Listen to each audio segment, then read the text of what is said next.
வணக்கம் நண்பர்களே. இந்த வாரத்துடைய மொக்கையான நாளுக்கு உங்களை வரவேற்கிறேன். Life as an physio day 9. As usual morning எந்திரிச்சு ஃப்ரெஷ் ஆகிட்டு பிரேக்ஃபாஸ்ட் ஓட் மீல் சாப்பிட்டு முடிச்சுட்டு வெளில கிளம்பியாச்சு. டெய்லி வெளில போகிறேன்னு சொல்கிறேன். பட் ஆனால் எங்கே போகிறேன்னு கேட்டிங்கன்னா இப்போதைக்கு என்னால் சொல்ல முடியாது. கூடிய சீக்கிரத்தில் உங்களுக்கு நான் அதை பற்றி சொல்கிறேன். வர இந்த ஃபோன் மக்கார் பண்ண ஆரம்பிச்சிருச்சு. இந்த ஃபோனை வாங்கி கிட்டத்தட்ட 2.5 வருஷம் மேலே ஆகுது. அதனால் எங்கள் அம்மா எங்கே இருந்தாலும் இந்த வீடியோவை பார்த்துட்டு இருந்தீங்கன்னா கூடிய சீக்கிரம் ஒரு ஃபோன் வாங்கணும், அதுக்கு கொஞ்சம் ஹெல்ப் பண்ணால் நல்லாயிருக்கும்னு நான் கேட்டுக்கிறேன். தென் பார்த்தீங்கன்னா ரொட்டீனுக்கு கிளம்பியாச்சு நண்பர்களே. காலையில் போயிட்டு என்னுடைய ஆஸ் யூஷுவல் டெய்லி ஒர்க்ஸை நான் கம்ப்ளீட் பண்ணக்கப்புறம் பார்த்தீங்கன்னா கொஞ்சம் எனக்கு நானே பிரேக் எடுத்துப்பேன். அந்த பிரேக்கில் மோஸ்ட் யூஸ்வலி ஒரு juice, actually daily avocado juice தான் குடிச்சிட்டு இருந்தேன். இன்றைக்கி என்னவோ வித்தியாசமாக மேங்கோ ஜூஸ் குடித்தேன் நண்பர்களே. மேங்கோவில் ஸ்வீட் அதிகமாக இருந்துச்சு. நீங்கள் சக்கரை கம்மி பண்ண சொன்னேன், ஆனாலும் ஜூஸ் பாய் பண்ணவே இல்லை.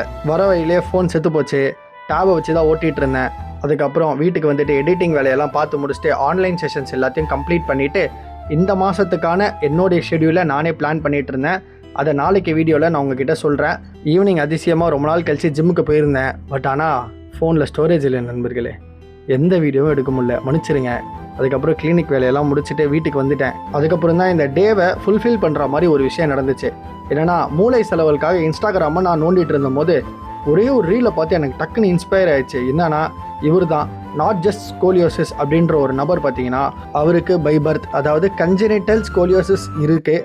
அதை அவர் எப்படி மீண்டு வந்தார் அப்படின்றத அவருடைய லைஃப் ஜேர்னியை அவர் ரீல்ஸாக போட்டுட்ருக்காரு.